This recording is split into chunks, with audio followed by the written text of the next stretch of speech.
પંચાયતમાં સફાઈ કર્મી સસ્પેન્ડ બાદ નોકરી પર લેવાનું કેતન પટેલનું આશ્વાસન, જુઓ અહેવાલમાં। ભરૂચ જિલ્લાના આમોદ તાલુકા પંચાયતમાં ટીડીઓ નથી અને ઇન્ચાર્જ ટીડીઓ જંબુસરના હિતેન્દ્રસિંહ રાઠોડ છે।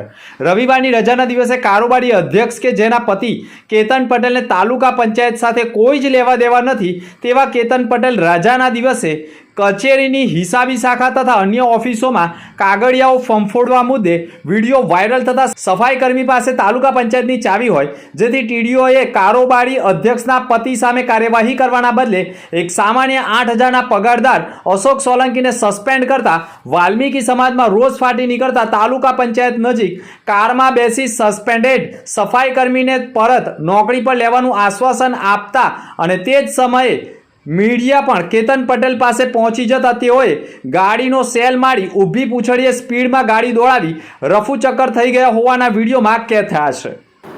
તારીખ 4/1/26ના રોજ હું તાલુકા પંચાયત જંબુસરમાં ટીડીઓ તરીકે ફરજ બજાવું છું, પરંતુ ઇન્ચાર્જ તાલુકા વિકાસ અધિકારી આમોદ તરીકે પણ ફરજ બજાવું છું। તારીખ 4/1/26ના રવિવારના રોજ મને પત્રકાર મિત્ર દ્વારા એક વિડીયો મોકલવામાં આવ્યો હતો, જેમાં સ્પષ્ટ દેખાતું હતું કે તાલુકા પંચાયતનું તાળું ખોલવામાં આવ્યું અને ત્યાં જઈને હિસાબી શાખામાં તાલુકા પંચાયતના કારોબારી અધ્યક્ષ શ્રીના જે પતિ હતા એ કામ કરી રહ્યા હતા, જે ખરેખર અમારી જાણ બહાર હતું, કેમ કે હું તો હેડક્વાર્ટરની બહાર હતો, એટલે મને ખ્યાલ ન હતો કે આ લોકો આપણી અને કોઈ જાતની મારી પૂર્વ મંજૂરી પણ લેવામાં આવી હતી નહીં। સાહેબ, તમે આ કાર્યવાહી કરી છે, જે કર્મચારી જે છે એને છૂટો કર્યો છે, પરંતુ આ જે વ્યક્તિ છે એની સામે કેમ પોલીસ ફરિયાદ ન કરી કે પછી આગળ શું કાર્યવાહી કરી? કાર્યવાહીમાં આપણે એવું છે કે જે તાલુકા પંચાયતનું જે મેઇન ગેટ છે એની ચાવીની જે જવાબદારી છે એ આપણે સ્વીપરને સોંપેલી હતી અને એમણે પણ મારી પૂર્વ પરવાનગી લીધા વગર એમને ચાવી આપેલી હતી, એટલે પ્રથમ દ્રષ્ટિએ તો તેઓ પણ એટલા જ જવાબદાર છે જેટલા આ જે વ્યક્તિ અંદર આવેલા હતા। ત્યારબાદ ખબર પડી કે જે વ્યક્તિ છે એ કારોબારી અધ્યક્ષના પતિ હતા, કેતનભાઈ એમનું નામ છે। હવે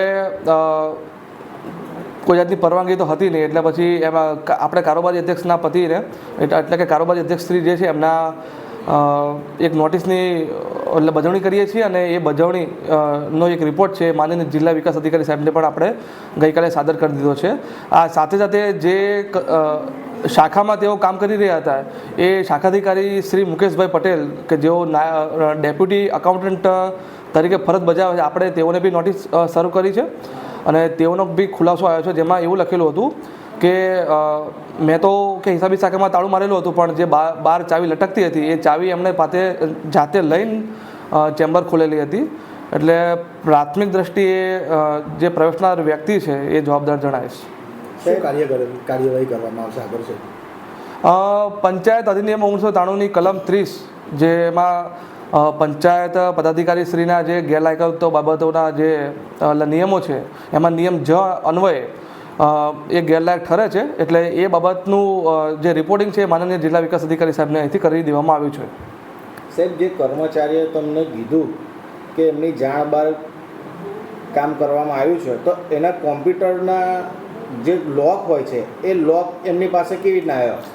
એની ભૂલ માત્ર એટલી જ હતી કે એણે કોમ્પ્યુટરમાં લોક સિસ્ટમ રાખી નથી, માત્ર એન્ટર કરો ને કોમ્પ્યુટર ઓપન થાય એ પ્રકારની સિસ્ટમ હતી। એમનો ખુલાસો છે એ માનનીય હિસાબી અધિકારી શ્રી જિલ્લા પંચાયત દ્વારા પણ લેવામાં આવ્યો છે। ગઈકાલે એમને રૂબરૂ બોલાવવામાં આવ્યા હતા અને ખુલાસામાં મેં તમને અગાઉ કીધું એમ કે તેઓ તો તેમની હિસાબી શાખાનું તાળું મારીને જ ગયા હતા। સમગ્ર મામલે સસ્પેન્ડેડ અશોક સોલંકીએ કહ્યું હતું કે કેતન પટેલ મારા ઘરેથી ચાવી લઈ ગયા હતા અને ઘણી વખત દબડાવીને પણ ચાવી લઈ જાય છે અને માત્ર તાલુકા પંચાયતની જ મેન દરવાજાની ચાવી મારી પાસે, પરંતુ અન્ય વિભાગની કચેરીમાં પણ તેઓ સરકારી દસ્તાવેજો અને કોમ્પ્યુટર ચાલુ કરે છે, તો અન્ય અધિકારીઓ તેઓને ચાવી કેવી રીતે આપે છે? જો તાલુકા પંચાયતના સીસીટીવી ચકાસવામાં આવે તો કેતન પટેલ પોતે જ અધિકારી તરીકે કામ કરતા હોય તેવું સાબિત થઈ શકે છે। મને સસ્પેન્ડ કર્યો છે અને મને કેતન પટેલ સાહેબે કહ્યું છે કે હમણાં કોઈ પોલીસ ફરિયાદ ના આપતો હું નોકરી પર લેવડાવી દઈશ। હું સફાઈ કર્મચારી છું, હું ભણેલો નથી કે મારે કયા અધિકારીને શું કહેવું। પંચાયતની બાજુમાં મારું ઘર છે અને ત્યાંથી ચાવી લઈ ગયા હોવાનો પણ આક્ષેપ સફાઈ કર્મીએ કર્યો છે। જોકે સફાઈ કર્મીને સસ્પેન્ડ કરતા વાલ્મીકી સમાજમાં પણ રોષ ફાટી નીકળ્યો છે। મારું નામ હીરાભાઈ સોલંકી, હીરાભાઈ પ્રેમાભાઈ સોલંકી, ભરૂચ જિલ્લા સફાઈ કર્મચારી અધ્યક્ષ, આમોદ શાખા.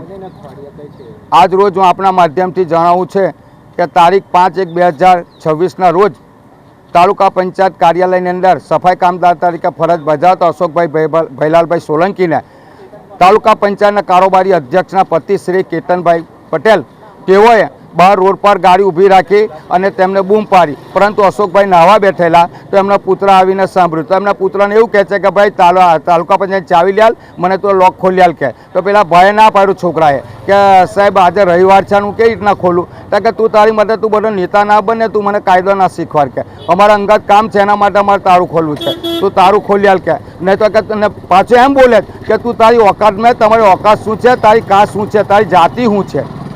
કારણ કે તમે જો કદાચ તમે આવો કાયદો શીખવાડશો તો અમારા તાલુકામાં નેતાગીરી કરવાની બંધ થઈ જાય.